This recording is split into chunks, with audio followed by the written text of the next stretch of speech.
So guys, ito yung aking gagamasan. Napakadami. Hanggang doon. Hanggang dyan. Oh. So unahin natin yung nandun. So let's go guys. Tayo maggamas.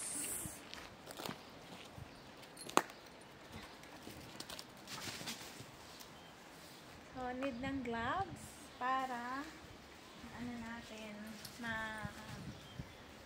malinis.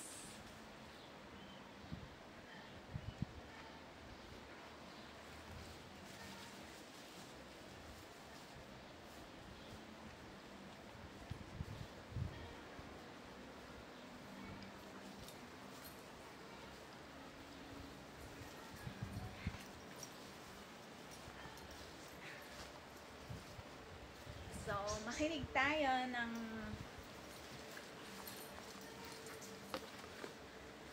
tayo guys ng isang gabi sa bahay ng mga aswang.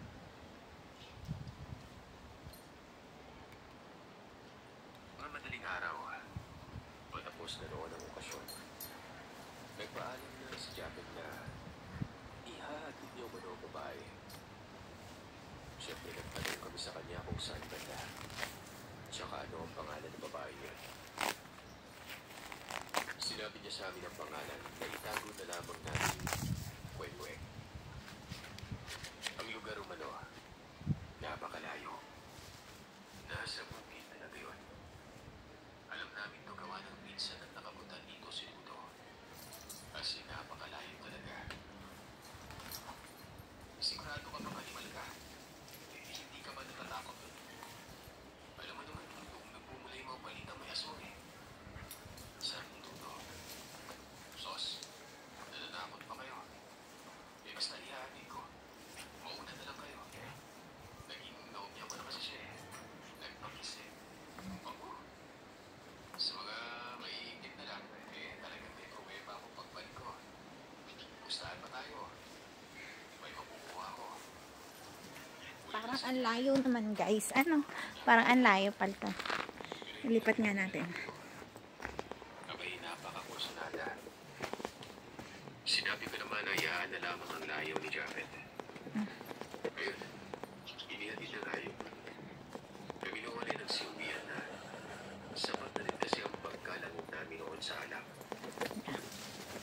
Walang nakapareha kaming babae, gawa ng puro maarte.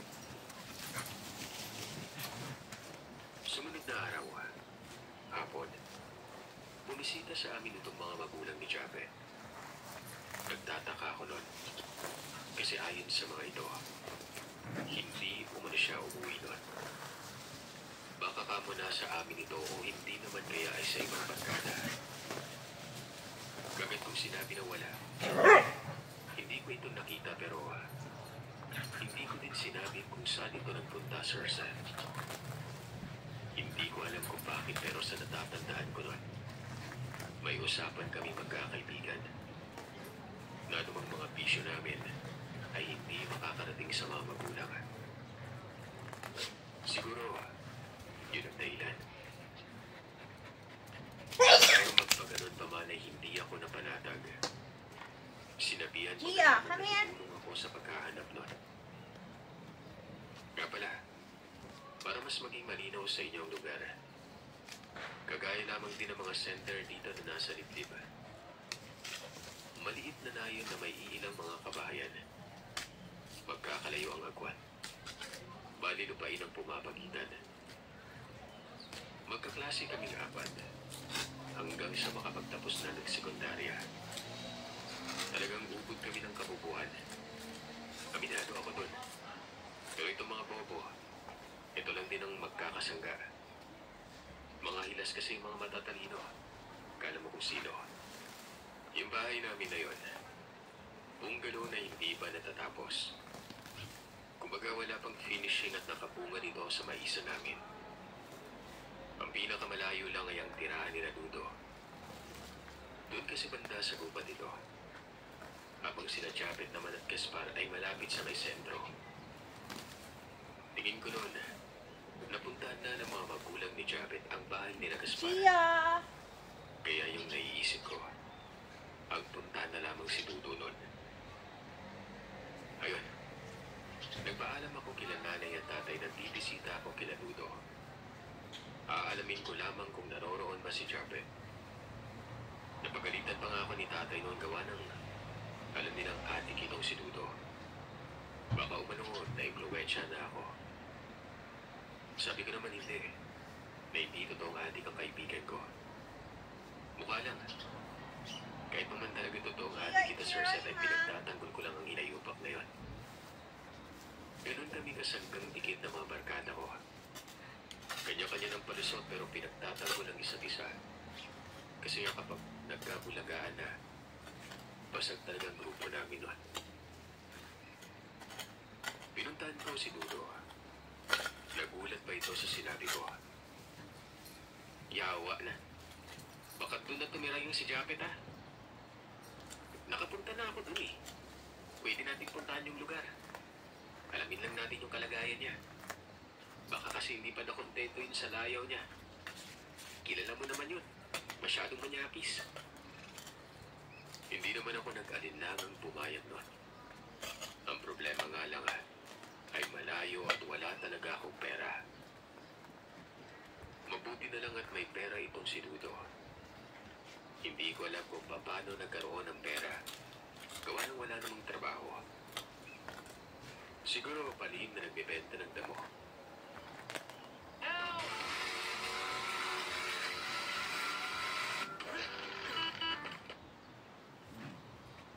Malas namin noon gawa ng umulan pero wala na. Naglalakad na kami noon kaya wala na lang uwian. Para kaming mga basang sisiw habang naglalakad sa lugar. Iniisip ko noon kung paano natin ni Japet ang ganong kasukal. Napakahirap ng daan doon. Sabagay, kung tatamaan pa naman ng matinding pagkamanyakis talagang susugal. Napapailing na lang talaga ako noon. Lampas ng hali na nang makarating kami sa lugar. Wala nang ulan. Maliit na layon lamang din ito at may nahiwalay na daan dito na kung saan ang lusutan ay doon sa kabilang baryo. Katabi ito ng lugar namin na pwedeng daanan ng habal. Pero sobrang layo kung ito babagtasin. Nagtanong-tanong kami doon kung saan ba nakatira ang nagngangalang Wengweng. Marami kaming napagtanungan. Ultimo nga mga batang walang sablot at sigurin. Hindi nakaligtas sa pagtatanong namin. Basta kaidaran lang namin na babae ang ipinaliwanag namin doon. Hanggang sa may lumapit sa amin na nagsabi, baka umano ang hinahanap namin ay ang dalaga na itago na lang nating Aduena. Nasa ibabaw pa ng bundok nakatira. Tinuro sa amin yun. Napapikit na lamang ako gawa ng pagkalayo-layo nito. Hindi pa talaga sa mismong sentro doon. Ang problema pa dyan, kung itong si Aduena ba ang tinatawag na Wengweng. Si Dudo noon ay sinabi nitong umuwi na lamang kami pero sabi ko sayang ang pagkakataon.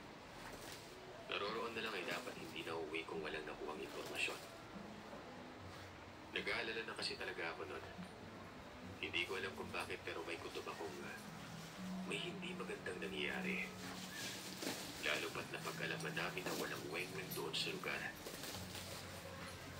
Baka kasi rebelde itong si Wengweng. Yun lang ang tumatakbo sa isipan ko noon. Sa kapanahunan yun ay talamak talagang rebelde.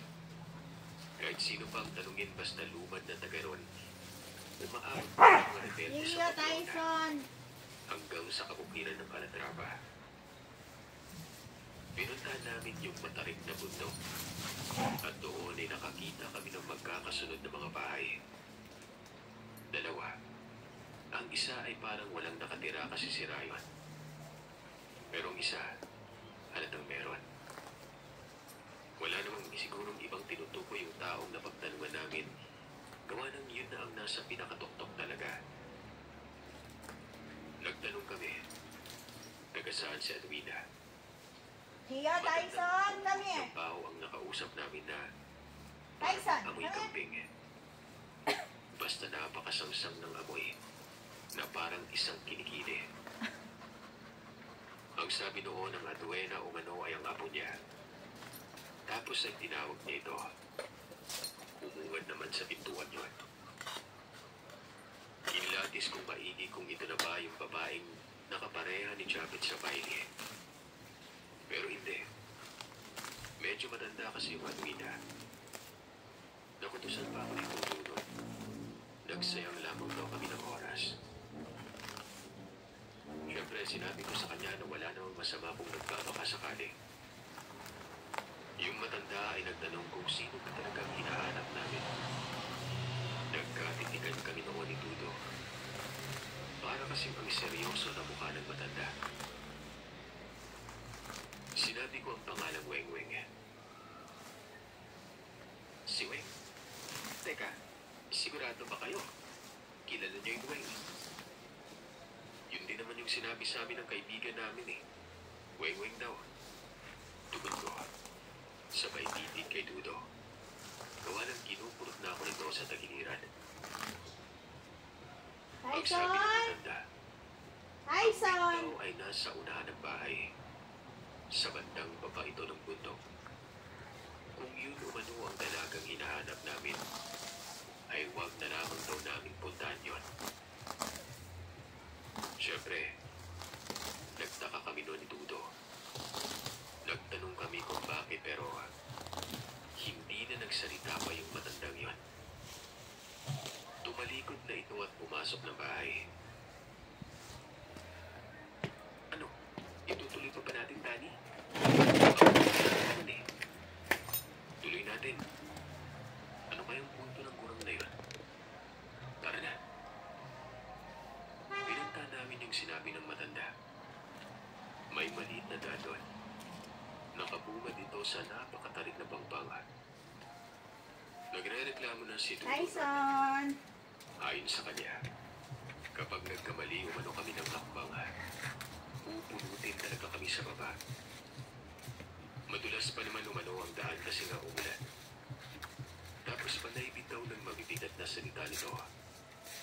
Hindi ko na lamang siya pinapansin. Ilang saglit lang, may natanaw ako bubungan. Nasa bewang ata ng bundok yon. Tapos ang paligid ay masukal na kahawian. Lingay na ang araw kaya medyo madilim na. Hanggang sa makarating kami sa baba. Doon, Sir Seth, ay nakita namin si Japet. Parang nagulat pa ito at biglang sumimangot ang mukha niya. Pinagmumura ka agad ito ni Tudo.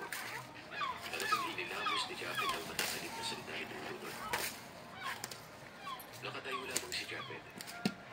Tapos sa unahan ay konting naroroon ng bahay na parang ang daming lamok kasi nga ulubyo mo parang hindi nasisikatan ng araw. Ano ba ginagawa niyo dito? Tanong niya. Minura ulit ito ni Tudo. Akala ko mga sasapakin eh. Ayop ka. Kanina pa kayo nakahanap sa'yo. Nandito ka lang pala. Yung mga magulang mo hinahanap ka. Ba't hindi ka umuwi? Hindi pa ba naglilimahin yung karga mo? Tyson! Sabi ni Japet, doon muna siya magpapalipas ng isang linggo. Huwag daw kaming mag-alala dahil wala naman daw nangyari sa kanyang hindi maganda. Ilang saglit lang ay nakita ko si Weng-Weng na nakapungad dito sa may beranda. Balikan ito ang bahay nila. Isang palapag na nakangat sa lupa. Medyo malapad ang bahay. May beranda na matatanaw naman ang bangin na nakakapalintig balahibo. Ginawayan pa kami ni Weng-Weng. Sis Maria Sersa, hindi naman silang lalaita pero sa pagkakataong yun ay may masasabi talaga kapag nakita itong si Weng-Weng. Ibang-iba siya kumpara noong nasa may baile. Parang walang sipilyo, tapos parang hindi rin naliligo.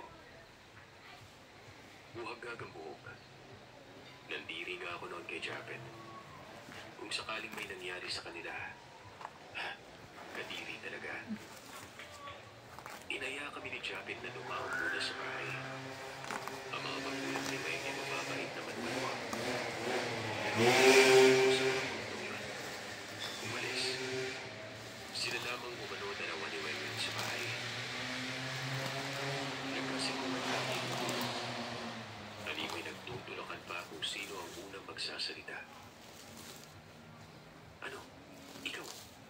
plano mo? Dinat na wika ni Wengweng na para bang nananakot. Respetuhin muna natin sila dito, no? Sige, ngayon lang naman eh. Ang importante, alam nating buhay pa yung hayupak na to. Come on, Dad. Does he look like he's from the wealthiest family in the country? Can't believe you married a road bender like this, Victoria. Sumunod ako kay Japet nun. Ito namang dudo ay nakasimangot ang muka habang kamot-kamot ang ulo. Pero ilang saglit lang ay sumunod din naman ito. Nang makarating kami sa bahay at makakyat sa miranda, may kakaibang baho doon. Parang kubeta ang bahay na yun. Though, malinis naman ang sahig na kawayan at ang kabuuan ng loob. Pero napakabaho talaga. Napansin ko sumibangot ang mukha ni Dudo. Pero hindi ito nagreklamo. Siguro nahiya ito. Doon ko nakita ng malapitan si Wengweng. Parang ang pangit ng ugali. Pero itong si Japet, abay sobrang lambing. Naka-holding hands pa sila. Nagkakasikuhan na lamang kami noon ni Dudo. At sabi ko ba'y sakyan na lamang ang kagustuhan ng kaibigan namin. Kung saan ito masaya, ay masaya na rin kami. Kahit ang totoo, malungkot kami noon. Kung wala lang sigurong tao, nakatikim na ito ng sigmura kay Dudo.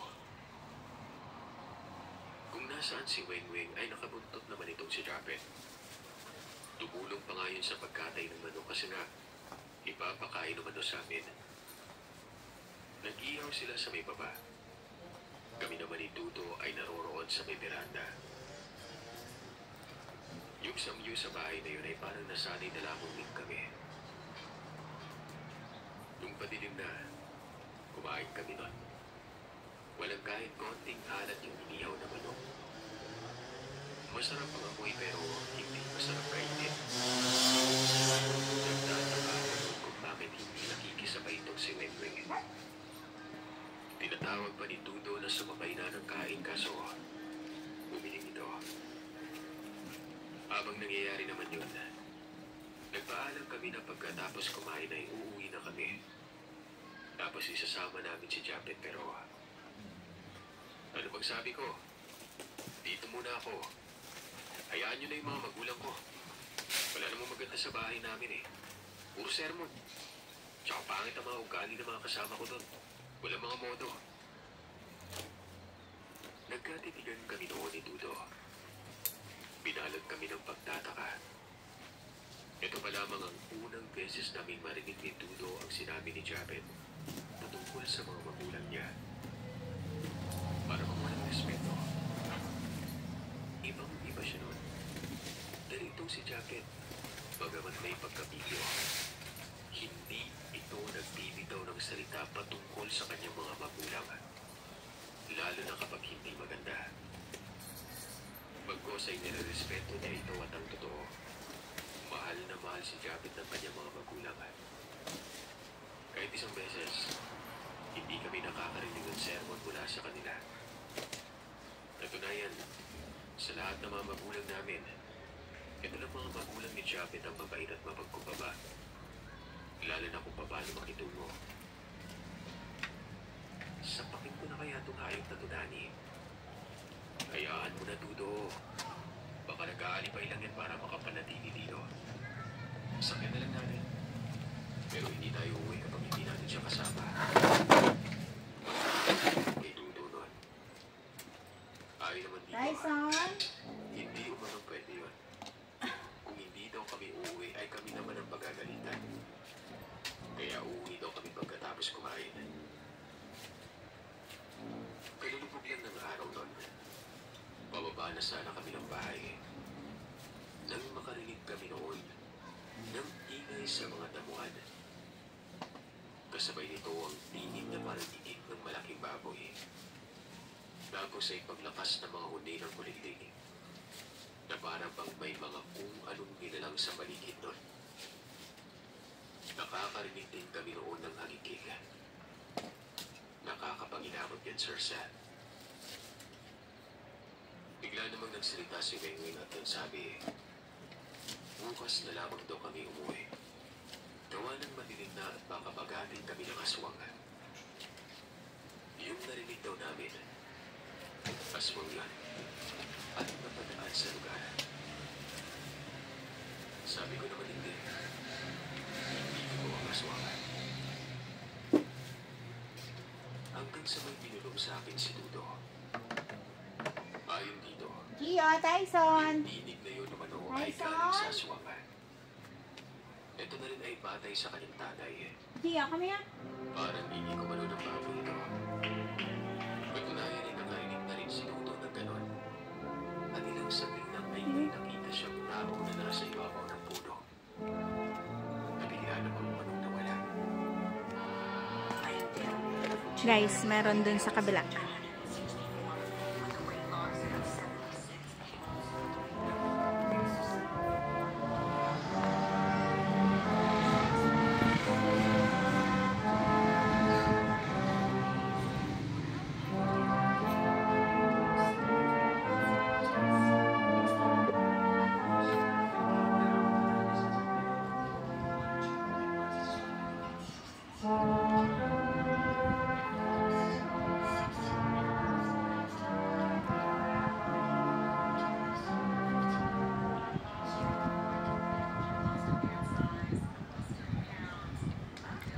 Tapos na, ganun lang.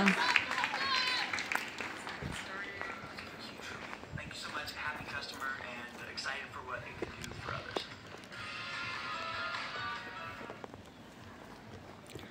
Daming dumi.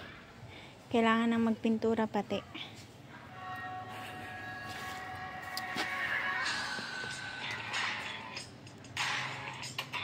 So, hindi ko alam kung magpipintura din kami. Kasi kailangan na talaga magpintura. Tyson, Gio? Nakukuha ko ng sinabi ng matanda kanina, Danny. Yung salitang, huwag nang puntahan dito. Siguro aswang yun. Sigurado ka ba dyan, Dudo? Ay naman kay Dudo. Maniwala na lamang daw ako. Gawa ng totoo talaga na umiira ng mga aswang at kumakain umano ito ng tao. Niloko ko na lamang ang sarili ko nun. Pinilit na maniwala sa kanila. Gio, Tyson, come here. Pero naging masaya ako noon kasi nga Gio. mananatili kami at may panahon pa Tyson. para makumbinsi ko itong bulag na si Tyson. Jared. Tyson. Kapagpaalam naman ako, Tyson. sila nanay at tatay ay hindi ako hahanapin nun. Isipin lang na nasa barkada. Tyson. Inabutan kami noon ni Japet ng isang galong tuba. Hindi ko alam na may tuba pala doon. At ang sabi ni Japet ay dala daw ito ng tatay ni Weng Weng. Mahal na halaman. Naging masaya dito si Dudo. Kasi toma talaga ang hilig nito pero pinalaan ko siya sa puntong yun. Baka kasi may dalang damo ito. Huwag ka mo siya maglumutuan gawa ng susuntukin ko talaga siya.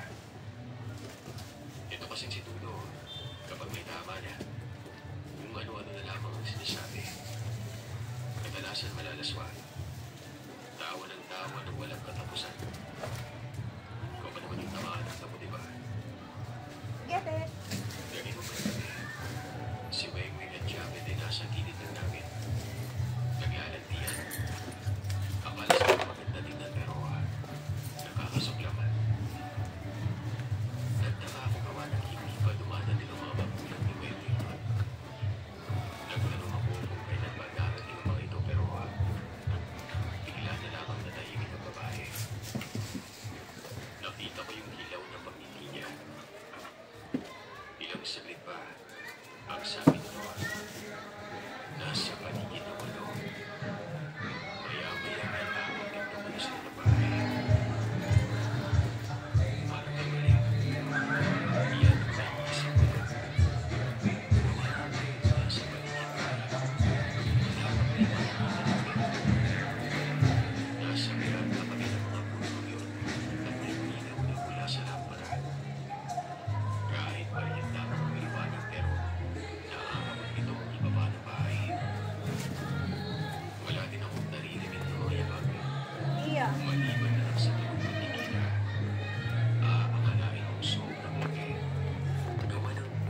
yun, Sir Sam.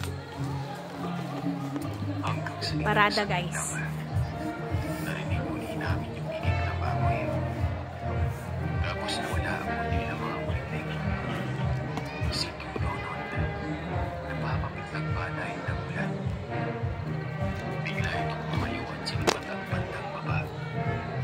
Sa gilid ng miranda, kung saan may malalim na pangindon. Animal, nata sa pabaluanan. Uy, madami pang aswang talaga dito. Dahil dito ito. Tumango lamang si Wewe. Tapos ang sabi nito, dumadaan lamang umano ang mga yan. Pero kapag nabigyan ng pagkakataong makabagat, Yan yung tatlo. ay ilang segundo lang noon, Sir Sam. May dalawang taong dumating. Matatanda ng mga ito. Nakangiti ito sa amin ni Tuto na para magpatagal na kami magkakilala. Tinawag niyo ni Weng na nanay at tatay. Mabilis naman kami bumati kasi nga mga magulang pala ito ng babae. Pagkakit ng bahay ng dalawa, parang mapapabigit ako nun. Napakabaho nila. Yung matandang nadaanan namin, may amoy nakakasulasok. Pero mas malala ang dala ng mga magulang ni Weng nun. As in nakakadiri. Hindi mo mawari kung kili-kili ba o dumi. Si Dudu nun, napatras pa nga ng bagya. Tapos yung mukha niya ay nakasimangot. Habang itong si Japet naman ay patawa-tawa lamang na nagmano na parang hindi alintana ang amoy.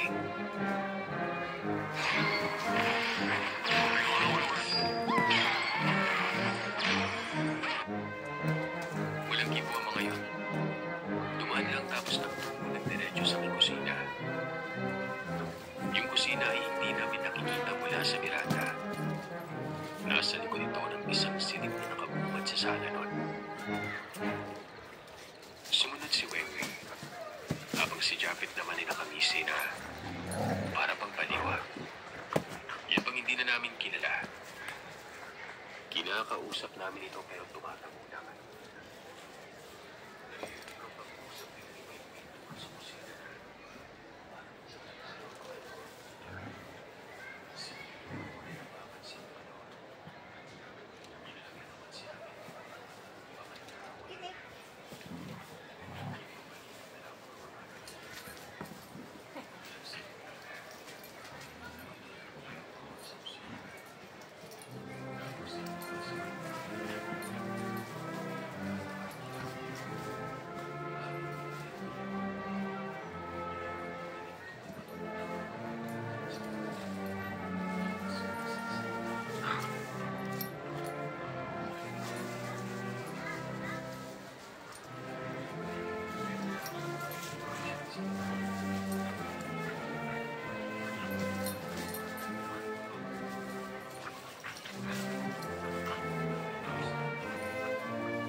guys. Bukas na uli, alas 9 na. Ang mga mata niya. Tapos yung mukha ay hindi ko mawari kung ano. Basta napakapangit nito. Sa isip-isip ko nun, ito na siguro ang aswang. At unang beses kong makakita nito. So guys, Nakatitig tomorrow lamang na ako. uli kasi Baka kasi kapag magnanay maliit ako na, baka pumunta din ako doon sunggaban na lamang ako bigla. para manood. Tinaas na nila yung flag, Bumabig yung so patungo sa dilim. officially, start na ng piyesta dito sa amin.